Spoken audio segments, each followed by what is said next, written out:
They laughed the moment he walked in. Not a quiet chuckle. Not a hidden smile. Real laughter. Open, confident, careless. It wasn't his face. It wasn't his age. It was his boots. Thick. Reinforced. Heavy enough to look absurd. Someone whispered, "Those things must weigh like 25 kilos. Another voice replied, "Who wears boots like that unless they want attention?" The laughter spread. A few phones came out. A few jokes followed. Someone even clapped sarcastically as he took another slow step forward. To them, he looked outdated. Too heavy. Too slow. Like a man trying to prove something he no longer had. What they didn't know, what no one in that room understood, was that the weight on his feet wasn't a weakness. It was a warning. Steven Seagal didn't react. He didn't look around. He didn't ask who was laughing. He just kept walking. Each step landed firmly. Controlled. Deliberate. The boots hit the floor with a deep, solid sound. Not clumsy, not rushed, but grounded, like the earth itself was answering back. That sound didn't match the jokes. And for a brief moment, something shifted. One man laughed louder to cover the discomfort. "Careful," he said, pointing at the boots. "You're gonna tip over in those things." More laughter. Steven stopped. Not suddenly. Not dramatically. He simply paused, as if he had decided the room was finally loud enough to notice. Slowly, he turned his head. His expression didn't change. No anger. No irritation. Just calm awareness. The kind that makes people uncomfortable without knowing why. The laughter began to thin out. A few people stopped smiling. One man lowered his phone. Still, no one recognized him. They didn't see a martial artist.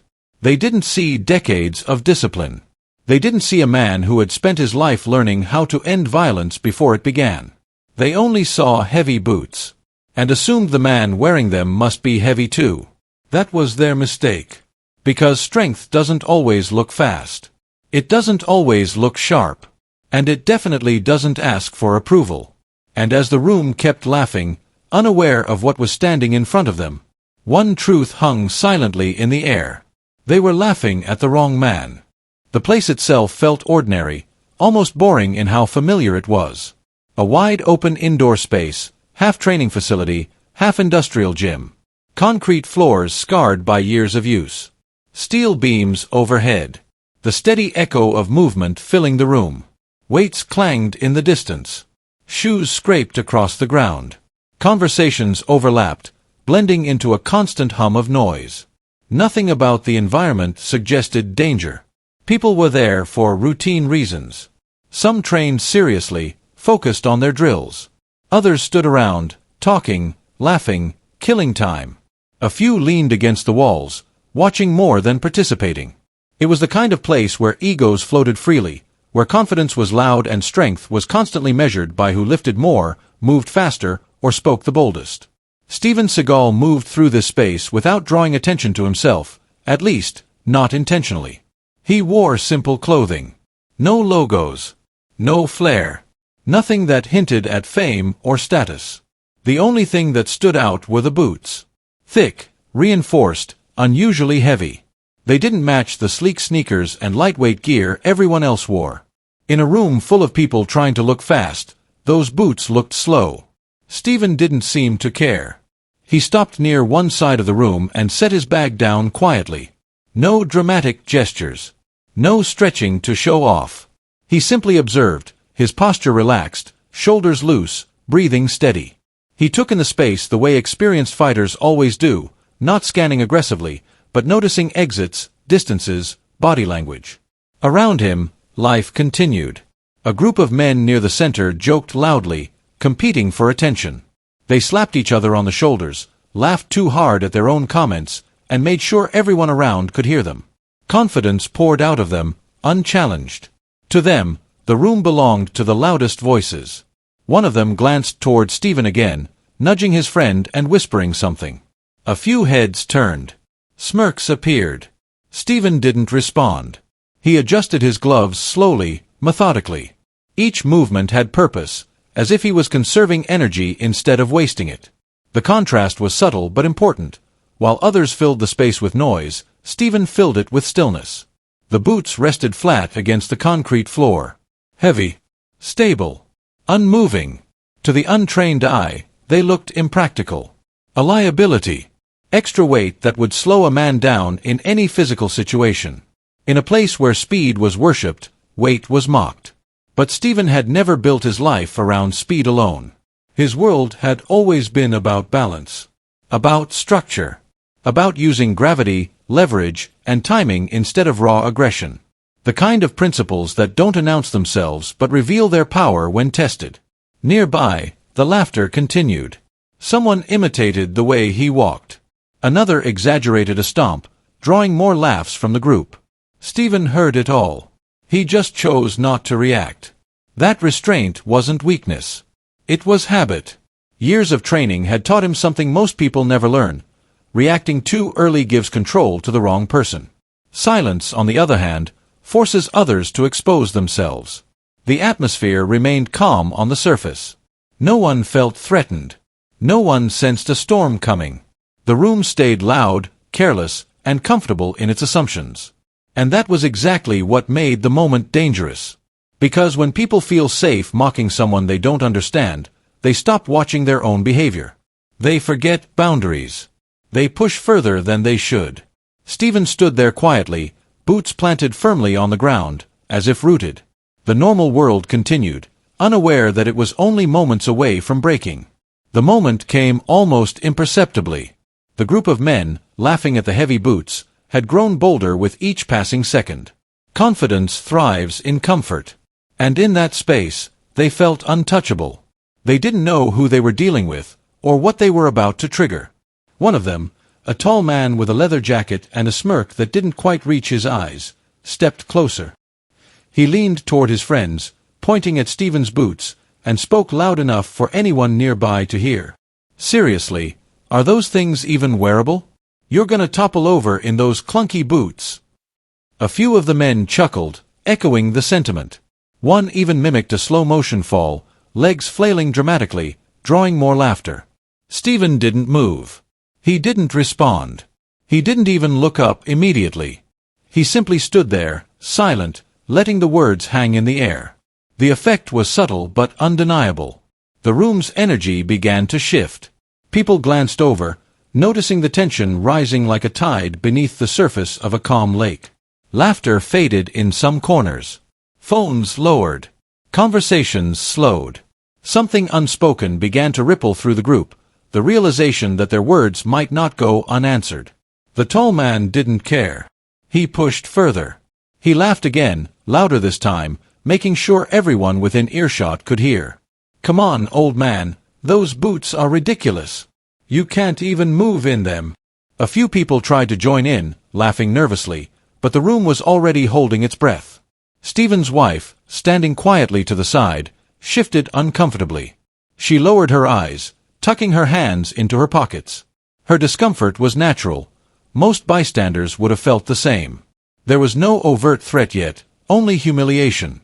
And humiliation can sting more sharply than physical force.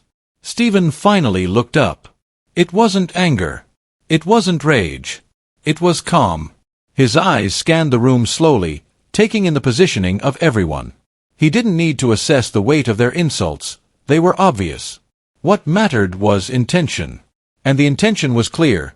They wanted to provoke, to humiliate, to see if he would react. The tall man noticed Steven's gaze and misread it. In his arrogance, he assumed the calmness meant fear, or maybe hesitation. So he doubled down. Another comment, louder, more deliberate this time, meant to draw attention and cement his dominance. "Seriously, buddy," he said, pointing at the boots again. "What are you even gonna do with those things? Step on us." The laughter paused for a moment. Then, more nervous chuckles broke out, uncertain. People were watching now. The subtle shift in energy was palpable. Steven didn't move. He didn't say a word.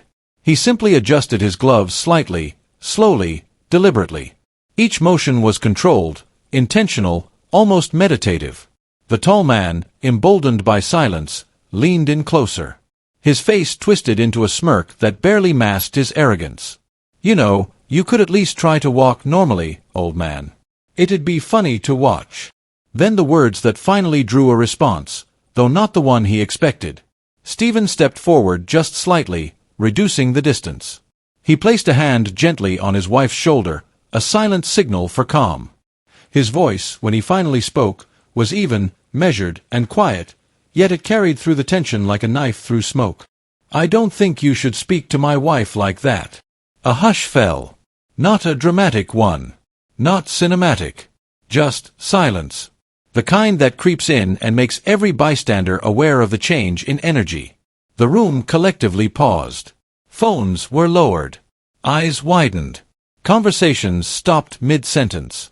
Even the laughing man seemed unsure how to continue. But pride is stubborn. Arrogance doesn't recognize calm. The tall man leaned in, attempting to regain control, ignoring the warning embedded in Steven's measured words. "Or what?" he challenged. The room seemed to shrink around them. Every onlooker felt the tension. No one moved. Everyone instinctively knew that what came next would define the room's energy for the night. Audience engagement question. If you were standing there, watching someone humiliate another in public, would you speak up and intervene? Or stay silent and hope it doesn't escalate? The tall man, misjudging the situation, placed a hand on Steven's shoulder, more aggressive this time, testing the limits. That small act of force crossed the invisible line. Steven didn't flinch. Didn't pull back. He simply shifted his stance, subtly positioning himself between the man and his wife. His eyes locked with the man's, calm yet unyielding. The effect was immediate. The tall man froze for just a moment, long enough for the room to notice. The subtle shift in power was almost imperceptible, but the room felt it anyway. The other men, who had laughed moments ago, now hesitated. The confidence in the room faltered. Some stepped back, instinctively sensing that this confrontation was no longer a joke. Audience engagement question. Have you ever misjudged someone's quiet confidence? Thinking they were weak, only to realize too late how wrong you were? Steven's wife looked at him, fear and trust mixed in her eyes. He simply gave her a small nod, a silent promise that she was safe, that this situation would be handled, without chaos, without unnecessary violence. The air was heavy. The room, previously filled with noise and arrogance, now held its breath. Laughter had disappeared entirely, replaced by the anticipation of what was about to unfold. The disrespect had escalated. The line had been crossed.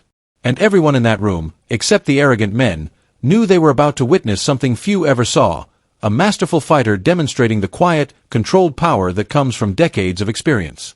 Steven Seagal could end this in seconds. He had done it countless times before. Years of training, decades of discipline, countless confrontations. He knew exactly how much force, exactly which movement, exactly which strike would stop the man in front of him without anyone else getting hurt. And yet, he didn't move. He didn't shout. He didn't rush. He didn't explode with rage. Instead, he paused.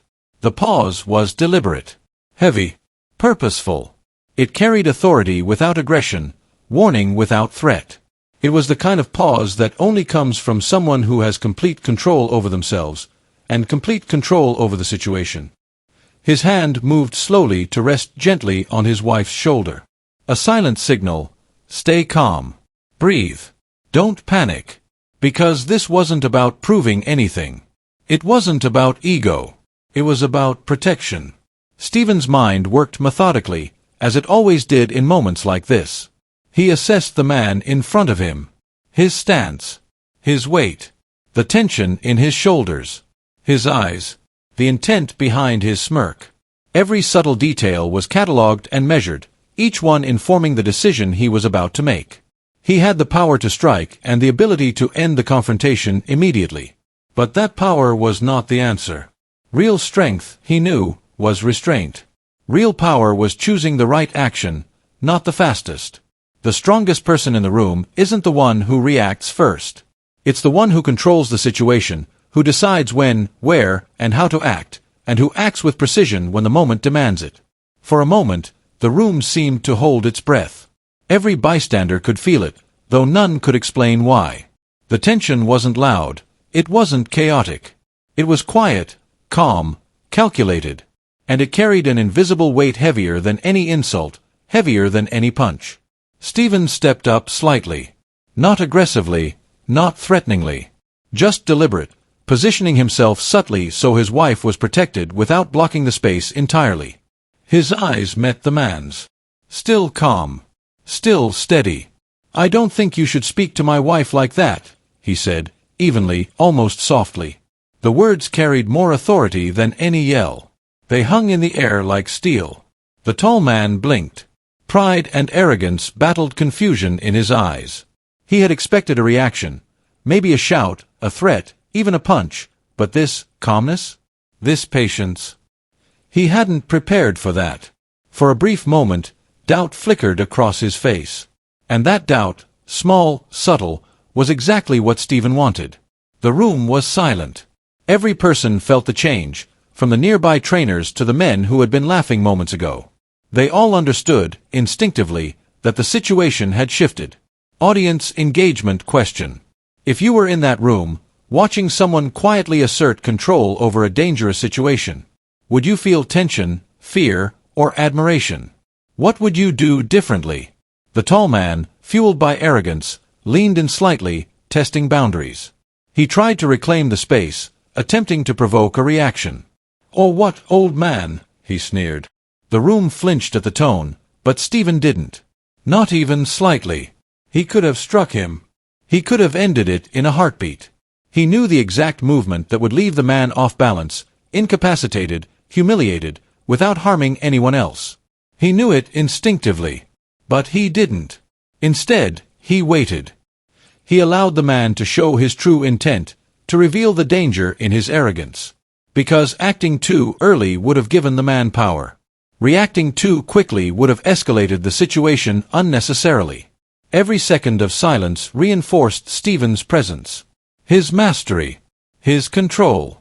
The tall man's friends shifted uneasily, whispering amongst themselves, sensing the authority radiating from a man who didn't need to shout to command respect. Steven's wife looked at him again. Her eyes were wide but trusting. He gave her a subtle nod. Everything would be fine. Audience engagement question. Have you ever had the ability to act but chose restraint instead? How hard was it to wait, even when provoked? The longer Steven stood silently, the more obvious it became to the arrogant man that his mockery was meaningless. The weight of control in front of him was tangible. Every inch Steven didn't move amplified the threat. Control. Discipline.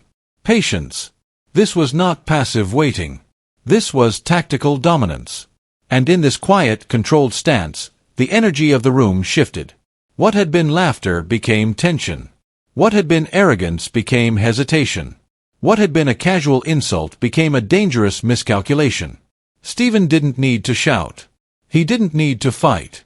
He simply needed to remain present, aware, unshaken. Because the strongest power in any confrontation is not speed, not strength, not noise. It is choice. The choice to act, or not act.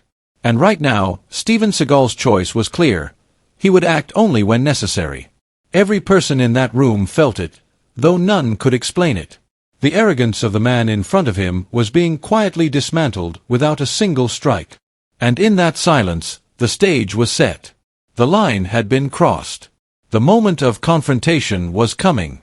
But the next step, what would truly define the scene, was entirely in Steven's hands. Audience engagement question, closing of Part 4.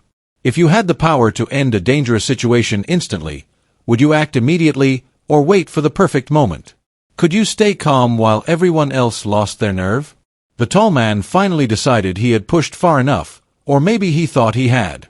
"Did I offend you, old man?" he sneered, voice dripping with sarcasm and pride. The room went still.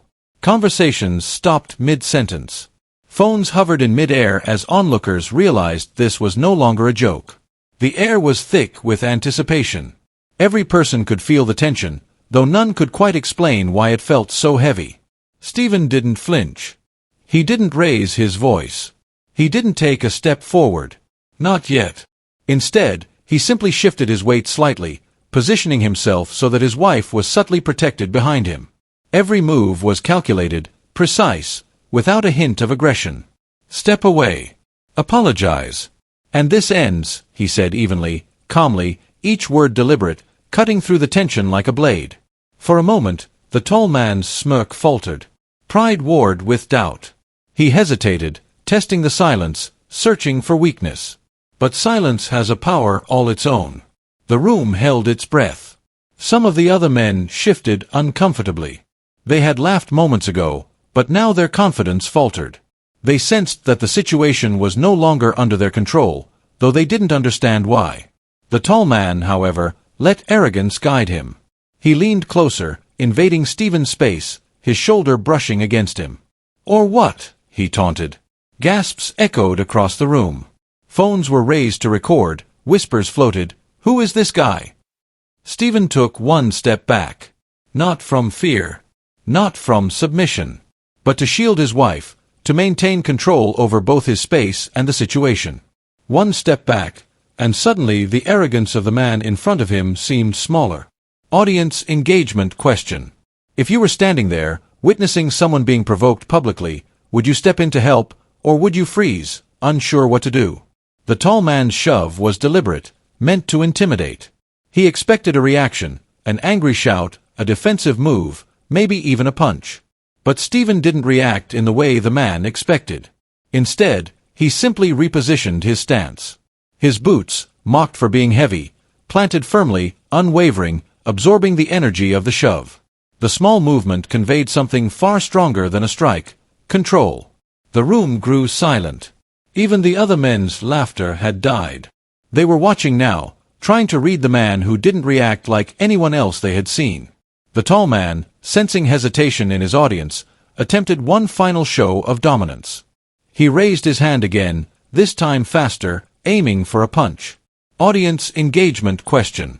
Have you ever been in a situation where someone underestimated you, and you had to decide whether to act immediately or wait? What would you do if the person in front of you was calm, completely unshaken, and clearly more skilled than you? Steven moved. Not with rage. Not with chaos. Not with the speed that people expected from someone defending themselves.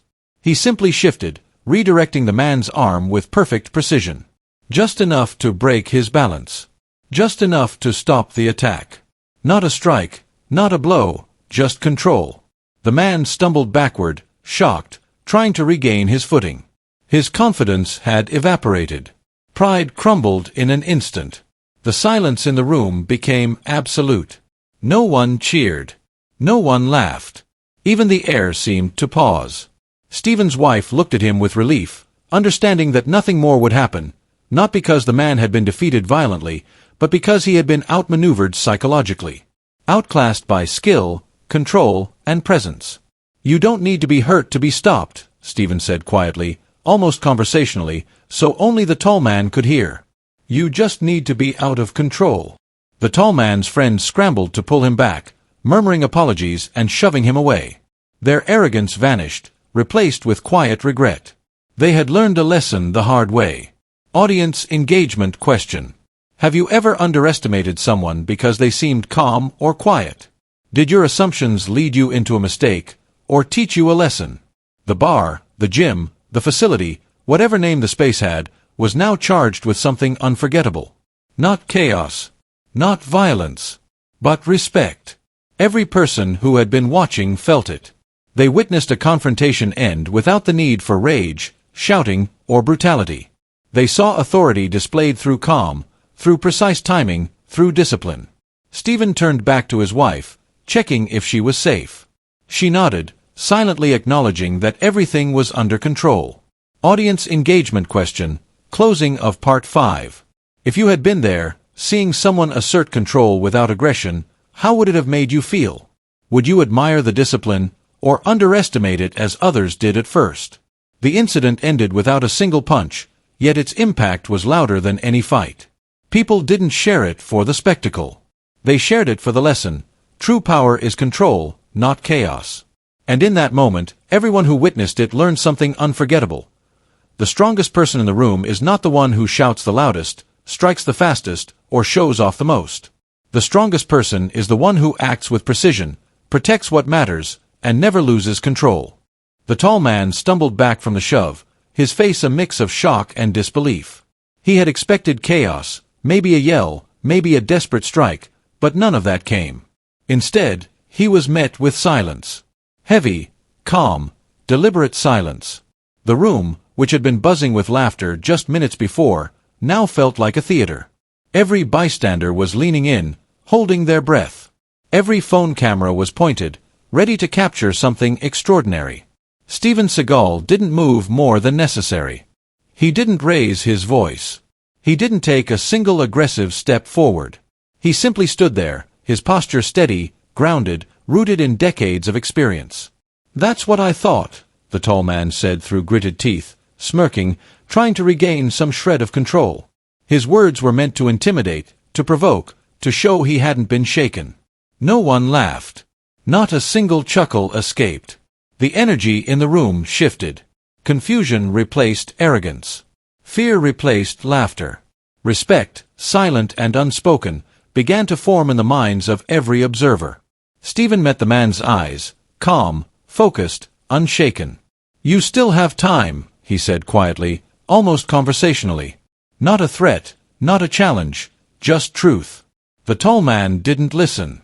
Pride doesn't hear logic.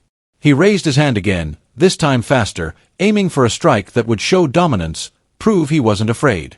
And that's when Steven moved. It wasn't a punch. It wasn't a kick. It wasn't a flurry of martial arts theatrics. It was control. In one smooth, fluid motion, Steven redirected the man's arm. Just enough pressure. Just enough leverage. Enough to make him stumble, lose balance, and realize the futility of his arrogance. The man's eyes widened as the room collectively exhaled. Phones recorded the moment, whispers spread through the crowd. He hadn't been attacked. He hadn't been beaten. He hadn't even been touched aggressively. He had simply been stopped, without harm, by someone who didn't need to hurt him to win. The effect was immediate. The arrogant confidence that had powered him moments ago was replaced by hesitation. Confusion replaced smirk. Pride crumbled like sand.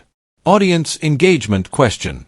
Have you ever been in a situation where someone acted with total control rather than aggression? How does that shift your perception of strength and power? Steven didn't chase him. He didn't shout. He didn't make a scene. He simply stood still, steady, composed, watching as the man regained his footing, slowly, carefully, uncertainly. "You don't need to be hurt to be stopped," Steven said, calm and soft. "You just need to be out of control." The words weren't loud, but their weight was undeniable. Every person in the room felt it, even those too far away to hear clearly. Every observer understood that authority had been demonstrated, not through rage, not through chaos, but through discipline and control. The tall man's friends scrambled to pull him away, murmuring apologies, muttering excuses, shoving him toward safety. Their own arrogance evaporated under the quiet authority Steven had displayed. The room remained silent. Phones were still raised, cameras focused, but no one dared speak. They weren't watching a fight. They were watching mastery. Steven turned to his wife. A small nod, a check for her safety, reassurance. She met his gaze, and the tension in her shoulders eased. She understood that everything had been handled, perfectly, without a single moment of unnecessary violence. Audience engagement question. If you were witnessing a confrontation like this, where would your mind go? Would you focus on the technique, the calmness, or the lesson behind it? The scene was over, yet the lesson lingered. The video would later go viral, not for the moment of chaos that didn't happen, but for the authority that was displayed without aggression. People would replay the clip, marveling at how someone could command respect and end a confrontation without striking a single blow. Steven had demonstrated a truth that few truly understand. The loudest voice in the room isn't the strongest. The fastest hands aren't the most powerful. True authority comes from control, timing, and discipline. Even the bystanders who had laughed at his heavy boots moments earlier now felt the weight of his presence. Every movement, every pause, every controlled breath conveyed power far beyond what their assumptions had allowed them to see. And in that quiet, calm control, a lesson was embedded that would echo far longer than any punch or kick could. The strongest person in the room isn't the one who strikes first. It's the one who decides when, how, and if to strike, and controls everything else in the meantime. The tall man, dragged away by his friends, was left humbled. His arrogance gone. His confidence shattered. His pride replaced by quiet regret. Steven simply stood there, boots planted firmly, breathing steady, composed, unshaken. The room had witnessed something rare. Power without violence, authority without chaos.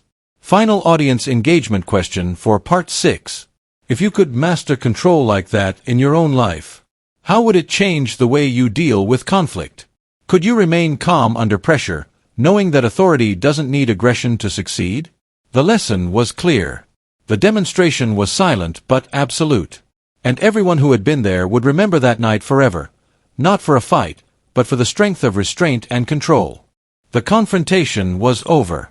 The tall man's friends pulled him away, muttering apologies, shoving him toward the exit. His arrogance had evaporated in the span of a single moment. Pride replaced with regret. Confidence replaced with uncertainty. They had laughed at the wrong man, and the lesson had come far too quickly. The room remained silent. Not because anyone wanted it to be, but because silence carried the weight of what they had just witnessed. This was not a fight. It was something rarer, power without violence. Steven Seagal stood steady. Boots planted firmly. Breathing even. Calm as if nothing had happened. His wife's hand brushed against his, a small gesture of reassurance, a quiet acknowledgement that she was safe. No one cheered. No one clapped. Yet every person present felt something profound. They had witnessed something extraordinary. Not a clash of fists, not a spectacle of anger, but a demonstration of discipline, control, and authority. Moments like this leave a mark because they are unforgettable. The lesson was clear. True strength is not loud. It doesn't rely on threats or fear. It doesn't need to escalate to violence to assert dominance. It exists in control, in awareness, in the ability to act precisely when necessary, and restrain oneself when not. The incident would soon be recorded and shared widely. The video didn't go viral because of a punch thrown or a man beaten. It went viral because of what didn't happen. Because the world saw someone stop a confrontation with discipline, not rage. Every viewer would understand, even subconsciously, that the strongest person in the room is not the loudest. Not the fastest. Not the one who throws the hardest. It's the one who protects what matters without losing control. Steven turned back to his wife. "Are you okay?" he asked softly. She nodded.